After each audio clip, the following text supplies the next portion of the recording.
I needed to make a certain amount of money for rent and stuff like that, and I didn't really have it at the time. So luckily, I got a call from one of the baseball players from the Padres. He hollered at me. He's like, "Yo, I need a haircut. So if you can come by, pull up to his house." Open the door. His wife is cooking like buffet style, bro. I'm like, oh, why is she cooking all this food? Next thing I know, I look over. It's like damn near the whole team, bro, in this dude's house. My main focus is just cutting his hair. So I finished his haircut. One of his boys like, yo, can I get next? And then the other boy got in there. I did like 6, 7 haircuts that day, and I was able to pay my rent just off of the money that they gave me at his crib.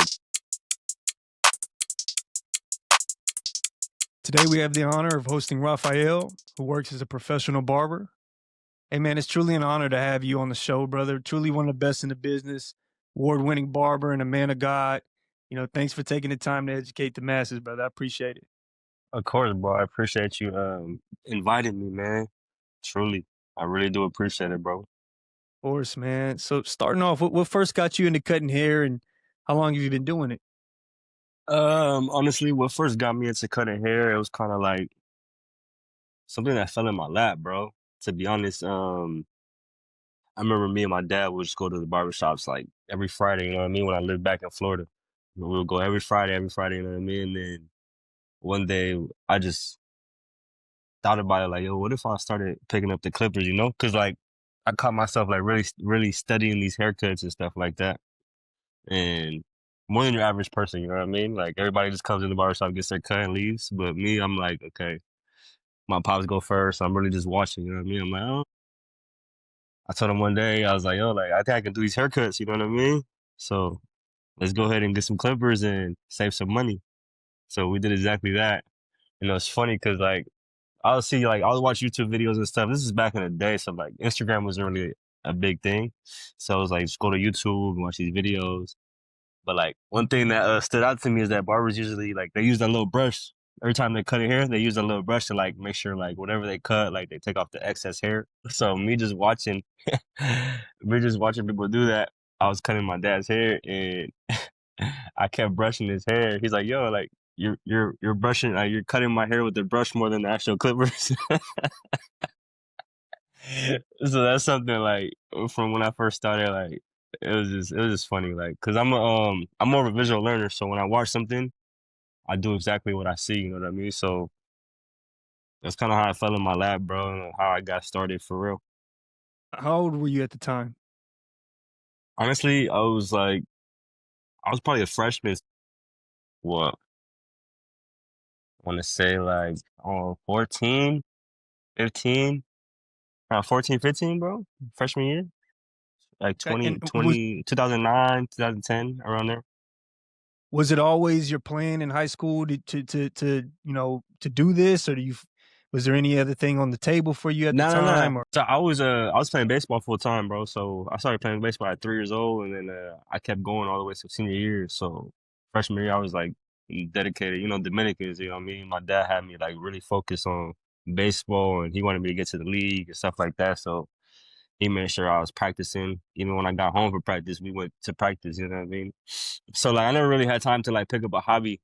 So that's why I feel like once I picked this up, I went all the way in because like that's something that outside of baseball that once I found passion in that, I was like, okay, cool, like something different, you know what I mean? so take me up leading to when you first, take your first professional job. Like, how long did it take you to get your confidence to be able to say, "Hey, you know what? I want to actually try to go get a chair." Honestly, bro, like I said, like I started freshman year and throughout that time, I was like taking advantage of like the sports teams I was playing with. So like my baseball team, I'll be like, okay, so I got so and so many players on my team.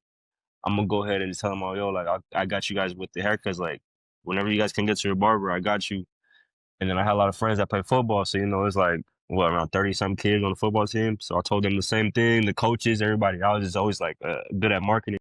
So I felt like that really helped me with my confidence. So when I got into barber school, I was really like well developed as far as skills and stuff like that. So I feel like people just hyping me, you know what I mean?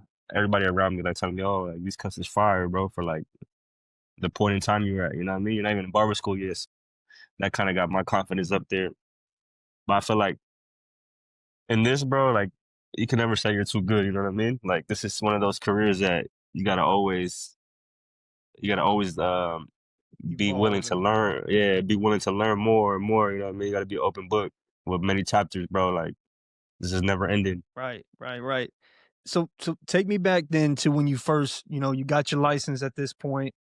At what point did you reach out and get your first chair with someone you knew, or was someone you didn't know? And when you had your chair, how did that go? Your first few cuts, were you nervous? Even though it seems like you were a natural, coming into the game, but how did that go for you? Nah, nah, nah. I got humbled, bro. I got humbled quick. So there was a shop I went to before I went to barber school. It was a barber shop I was working at. It was rest in peace. One of my family friends named Julio. He owns a barber shop here in San Diego. Well, he did.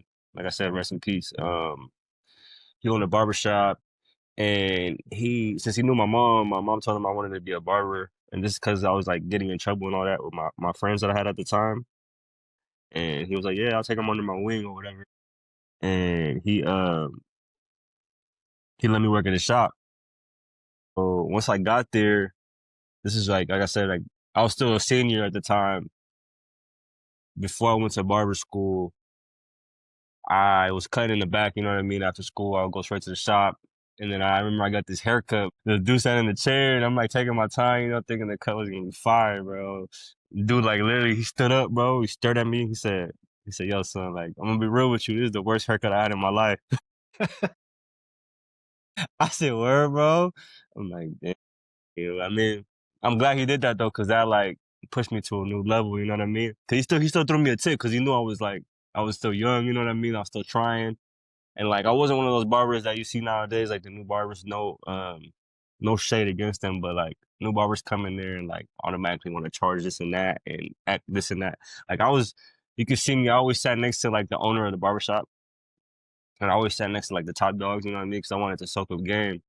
But, in doing that, I feel like he saw like where I wanted to be or where like he saw the vision, you know what I mean? With that, I feel like that's why he respected me, told me like, yo, like, this color is not it, son. Like, you gotta do better next time. And then he gave me a tip, whatever, whatever. I never seen him again, but like that always stuck with me. Like to this day, like I always think of that, like, man, I can't be out here. And then he ended up firing me. He's like, yo, I want you to get your license and do this professionally, cause I know this is something that you're gonna want to do for a while. So he ended up firing me.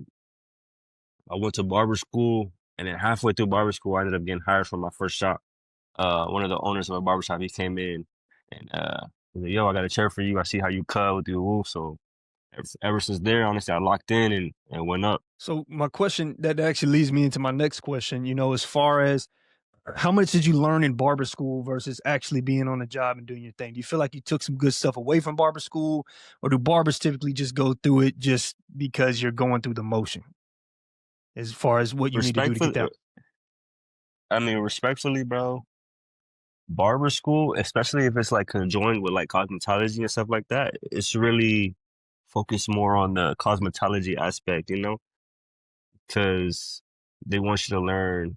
The main thing they want you to learn is sanitation, because they want you to make sure, like, when you go to a barber shop, you don't get sued, pretty much. You know what I mean? And you're good to go, and your clients are good to go as far as like getting irritation from like clippers and like dirty stuff, and because that can ruin you. You know what I mean? Like somebody using something dirty on you, it's over with. Once you get a cut or something dirt, it's a wrap. So like number one is sanitation.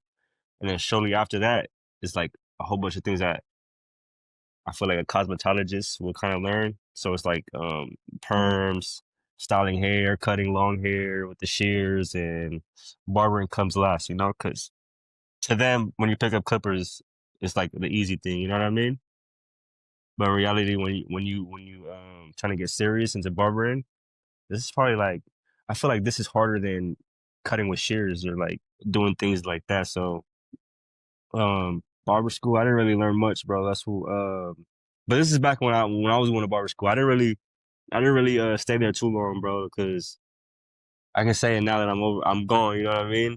But I had a cosmetologist. I had a cosmetologist like sign me in, you know what I mean? Like I'll hit them up like, yo, like sign me in, and I'll probably show up later. I'm at the barbershop making money right now, you know what I mean? So Right. they were doing that. And then Yeah, pretty much, but I didn't learn nothing from barber school. My So barber you teacher def was a nut job, bro. so you definitely would say, like, as a barber, you learn more from being on the job, obviously. It's the experience that really builds a good barber rather than, some school. Nah, nah, word, yep, Okay. 100%, bro. Like I said, I'm a visual learner, so when people are doing something that I like and I want to pay attention to, I learn more from that than actually sitting there reading books and watching videos and so on so forth. So how was the grind of building clientele from there? You're through it, you got your first job. Is that was it tough to build clients from there? Or did it go a lot smoother than what you thought?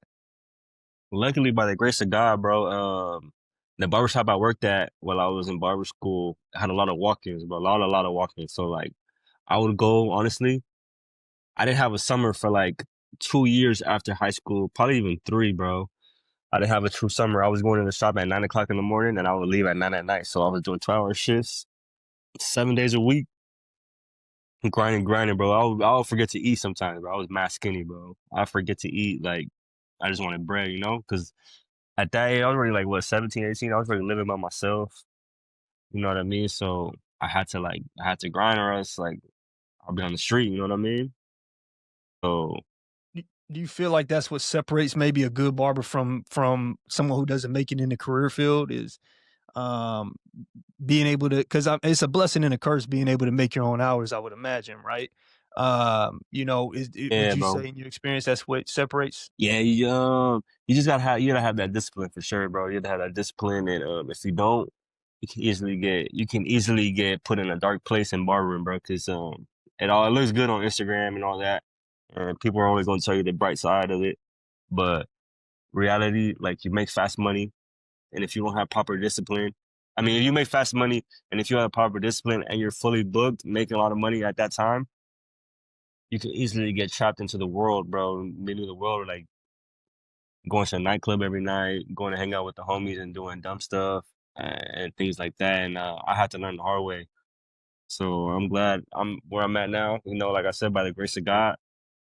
But I feel like I had to go through that trial and tribulation in order to get to where I'm at now. You know what I mean? Because I feel like once you get through that, I can also shed light to other barbers that are coming up. But also, it helps in my situation because I don't worry about what that can give me. You know what I mean?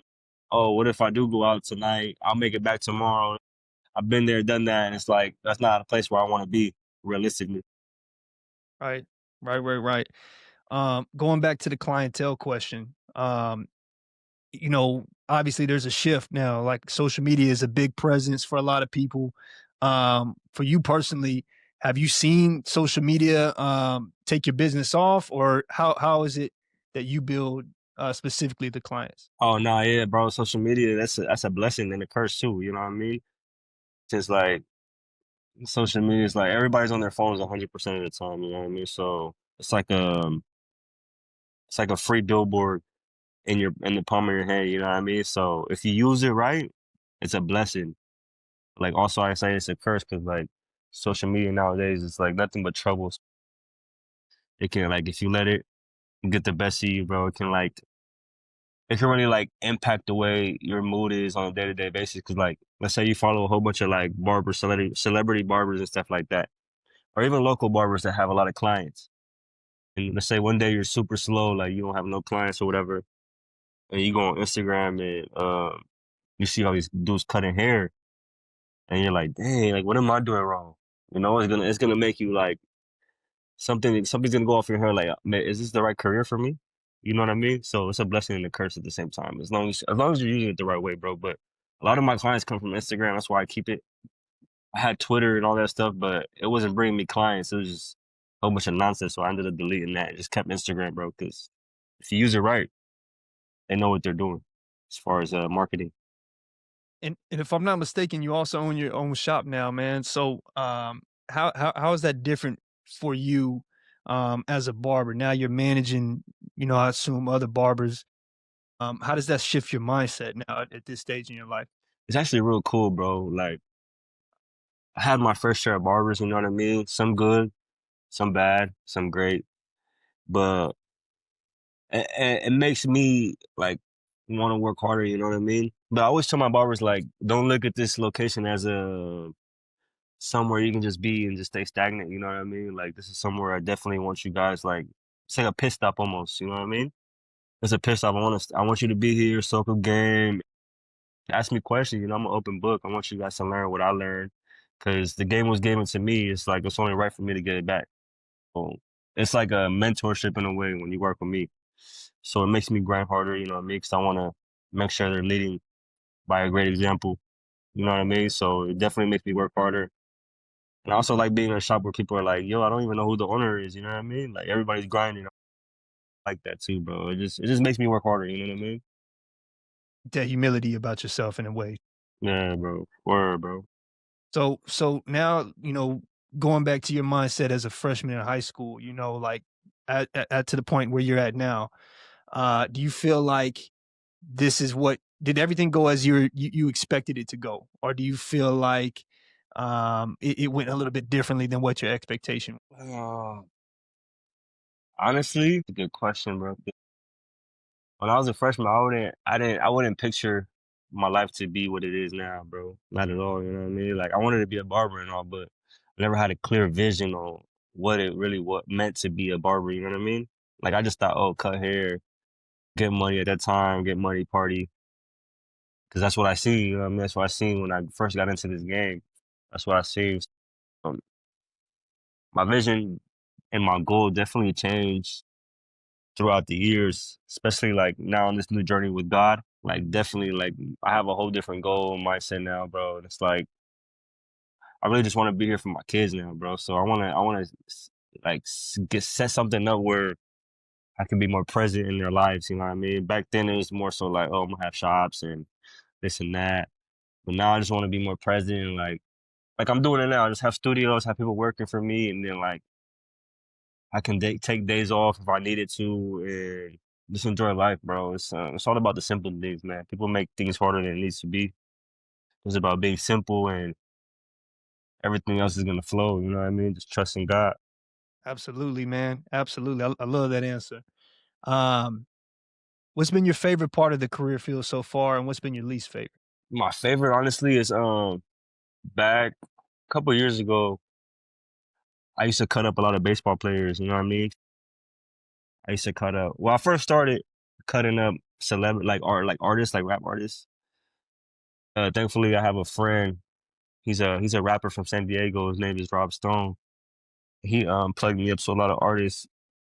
He actually took me with him to Vegas once too to cut his hair for a show at Dre's. It was pretty dope, man. And then he got me connected with another artist from Florida. His name is Denzel Curry, and he allowed me a couple other artists, and that led me to like I actually had I had Nas hit me up once as well. Unfortunately, I couldn't make it. It's just too much back and forth going on, and I'm a businessman first, so I like to take respect in that and not like dumb my business down for anybody just because you're a celebrity, bro. But honestly, my favorite is time is just doing that, like cutting celebrities, baseball players. I used to cut up a lot of Padres. I cut up the Angels, the Pirates, the Mets. Um, it's a good list, bro.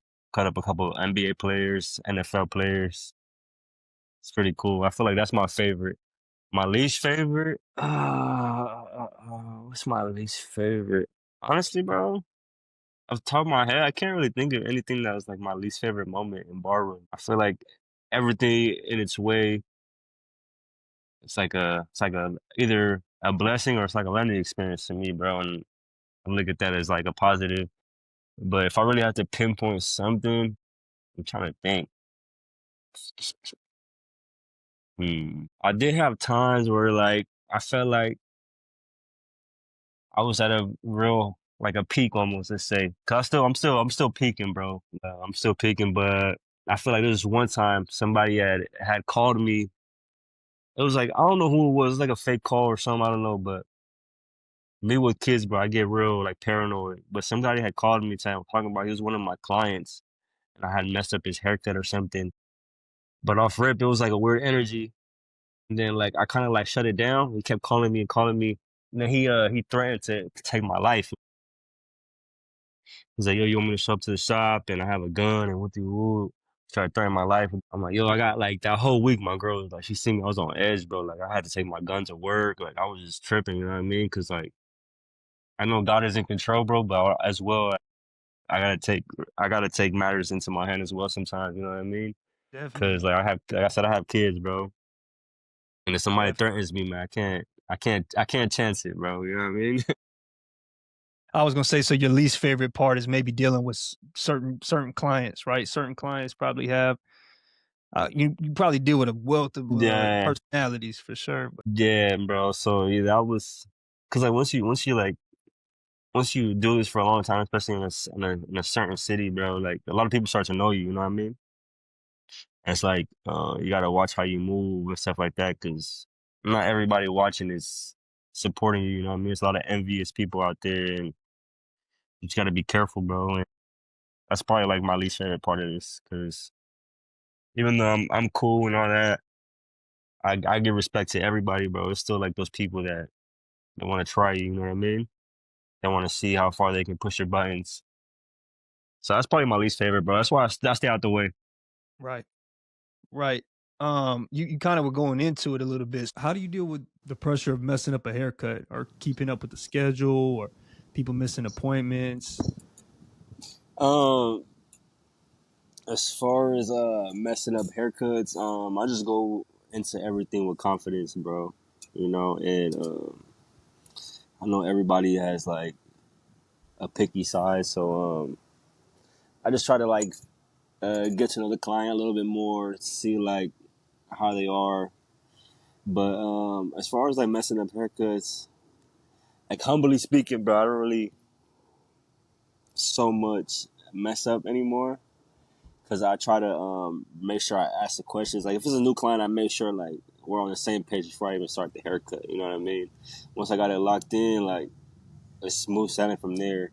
And I always tell my clients like the first haircut is never gonna be like my best work. You know what I mean? 'Cause I'm still trying to figure out your hair. But like by the second time you come back, it's gonna be spot on exactly how you want it. You know what I mean? And so on. So it always gets better. Like third cut, fourth cut. You know what I mean? I try to progress every time that I cut their hair. So For sure. as far as I'm messing up, it happens like very little. But if I do, man, you know, I just always ask the client like where I messed up on or where I messed up at, and how I can fix it. And if I can't fix it, you know, the next service obviously is on me. You know what I mean? Because that was my fault. You know what I mean? So for that, I try to make it up to them as much as possible. How important do you feel it is to diversify yourself to be able? I've heard barbers say, "Hey, I'm only good with a certain type of hair type." Do you feel like it's important to be able to add that diversity to your profile, or do you feel like you can be successful cutting one type of hair? Oh yeah, nah, bro. It's you can be successful cutting one type of hair, but it's like you're setting limits upon yourself, bro. That's like how can I put this? Let's say you selling sneakers or something. They're like, okay, I'm only selling these type of sneakers though. Like, let's say some Jordans or something. I'm only selling a specific Jordan one. Like, let's say the shattered backboard ones. I'm only selling the shattered backboard. So like, not everybody likes those shoes. They're orange and black. You know what I mean? It's like not everybody. Yeah, Doesn't fit everybody's style. You know what I mean? So if you're only selling shattered backboards, you're only gonna have a select few clients. You know what I mean? right. So it's like you gotta diversify yourself, or else you're not gonna expand, bro. You're gonna have a limitation upon your head, and I feel like it's in barbering, especially with the times right now, where you know they got they call them the Edgars, you know what I mean, Yeah. and the crazy type of the fringe haircuts and stuff like that. You just gotta diversify yourself, man, or else you're not gonna get too far, brother. We kind of talked about this earlier, but do you feel like there's a lot of downtime with the job, or do you feel like you're constantly working? Oh yeah, for sure, bro. Um, like let's say around January, like right after the holidays or after New Year's, like January creeping up to February, that time is kind of slow because you know everybody just got done with the holidays, spending money on presents and stuff like that. New Year's is over with, And January is like I feel like the only month in the year where there's nothing going on. You know what I mean? Right. Right. So that's why I just try to teach her, like, not teach everybody, but just tell everybody, like, just to be financially smart. You know what I mean? Manage your money well and make sure you're saving. That's another thing I was talking about earlier when I said, like, barbering can take you into a dark place as far as like spending habits go. So you gotta just be financially smart, be disciplined in that aspect, and yeah, because once it's slow, bro. It's slow because we don't get paid time off. We don't get this and that your regular 9 to 5ers or any other job will give you, like, that security. You know what I mean? Everything's off the muscle, bro. Right. All right. You lead me perfect to my next subject as far as money.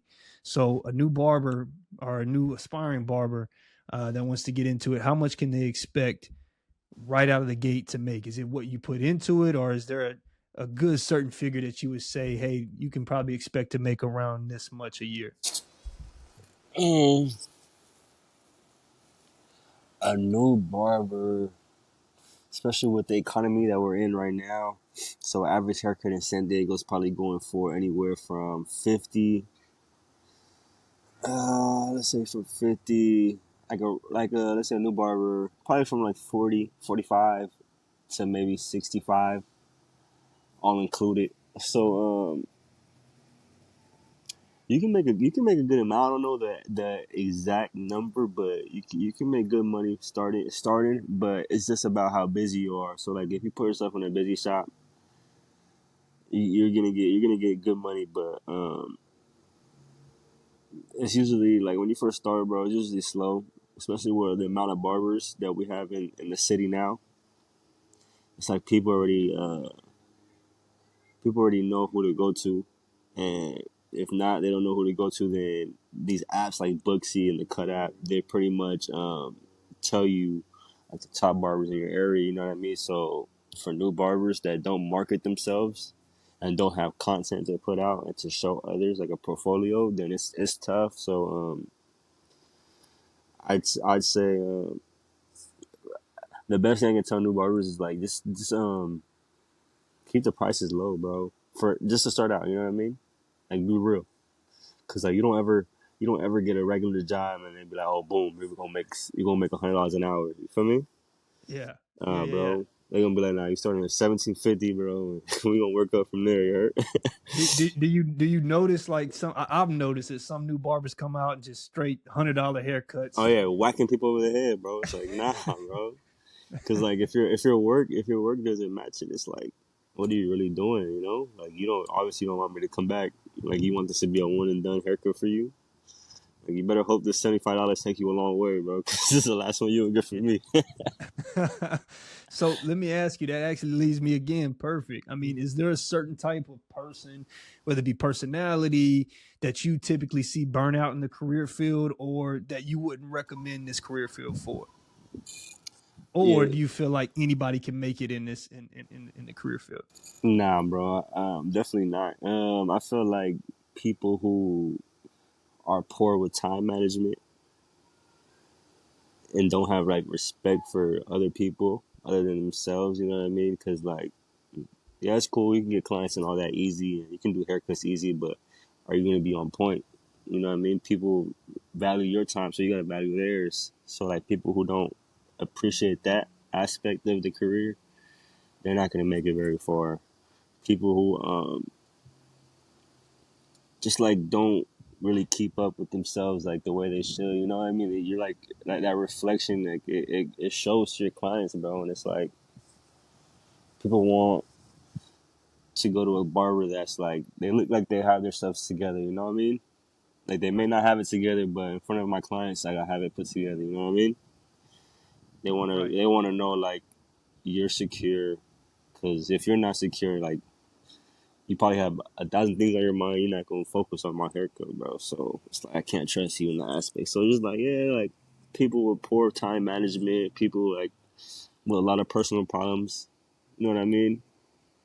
You're not gonna make it real far. You may, but your schedule, your work schedule is gonna reflect on it, bro. Like you're not gonna have as many clients and stuff like that. So I just tell people like to keep the main thing the main thing. When you're at the barbershop, focus on these cuts, and the outside is the outside. You know what I mean? Once you walk out the doors, then you can deal with those problems later. You know what I mean? For sure. For sure. What's been the craziest or most memorable specific story that you have while you've been a barber, whether positive or negative? Hmm. I feel like you gave me Okay. one a little bit earlier too, but there was one time that it was actually like I want to say the last week of the month, and this is when I had like poor money management. I needed to make a certain amount of money for rent and stuff like that, and I didn't really have it at the time. So luckily, I got a call from one of the baseball players from the Padres. He hollered at me. He's like, "Yo, I need a haircut, so if you can come by." I was like, "Oh, word, let me finish up with the cut that I have in the chair now, and I'll get back at you." So I finished the cut. I called him up. I was like, "Yo, I'm ready. Like, send me the address, whatever, whatever." So I pull up to his house, and he has like, this is from me. Like, this is after I already did like a 12-hour shift and like damn near at the shop. So like, I made a good amount of money at the shop. So I'm like, all right, let me go do this haircut. I'm still thinking like, damn, I'm gonna make this money for rent. I go to his house, open the door. His wife is cooking like buffet style, bro. I'm like, oh, why is she cooking all this food? Next thing I know, I look over. It's like damn near the whole team, bro, in this dude's house. So I'm like, oh, so I'm gonna just do his haircut. My main focus is just cutting his hair. So I finished his haircut, and then the baseball players around him like, damn, that cut is fire. What do you do? That cut is fire. And I even put the enhancements or whatever. I did all like, you know what I mean? I did all that. And then one of his boys like, yo, can I get next? I'm like, of course, of course. I did him, and then his other boy came around the corner. Was like, yo, I need to get in the chair. His boy got in the chair. And then the other boy got in the chair. I did like 6, 7 haircuts that day, bro. And they all paid me like a good amount of bread. You know what I mean? So literally I left his house and I was able to pay my rent just off of the money that they gave me at his crib. You feel me? yeah, for sure, man. Bro, I walked that's out and crazy. I was just like, bro, I don't know, man. I just felt crazy. I'm like, nah, this is epic. That's wild, man. So if someone watching this wants to do what you're doing, wants to be in the position that you're in, what advice would you give them? Keep God first, bro. That's it. Keep God first and just find those people that are doing the right things in this career, bro, and just pick their brain. Even if you have to work at their shop for a few months, work at their shop, sit next to them, pick their brain, and stop being prideful. There's no pride in this, bro. If you want to make it far, put your pride to the side and really ask questions. You know what I mean? There's a lot of barbers out here that are like selling classes and this and that. Don't mess with those dudes, bro. Because a real humble OG barber that's been doing this for a long time is gonna sit you down and he's gonna want you to grow. You know what I mean? And luckily, I was able to encounter those barbers, and that's where I got to where I'm at, bro. Honestly, I just I took the initiative, bro, and I seen what I wanted to be, and I surrounded myself around that. So before we wrap up, brother, where can people find you if they want to reach out, if they want to get a cut from you or just learn from you? Yeah, Talk about I go by Barber Bands on Instagram, and that's honestly the only social media platform I have. But I respond to DMs and all that, bro. I'll even send you my number, whatever. We can chop it up. Like I said, I like to help out the up and coming, so don't hesitate. Holla at me. bro. It's been amazing to have you, man. You really gave a lot of nuggets out here, man, and And I I appreciate it, really bro. appreciate your time, man. Thank you so Word, much. bro. I appreciate you, bro. 100%. Thank you, brother. Thanks for clocking in with us. Enjoyed the content? Make sure to like, share, and subscribe. If you have a career in mind you would like us to spotlight, send us a message on Instagram. We're always listening. Until next time, it's time to clock out.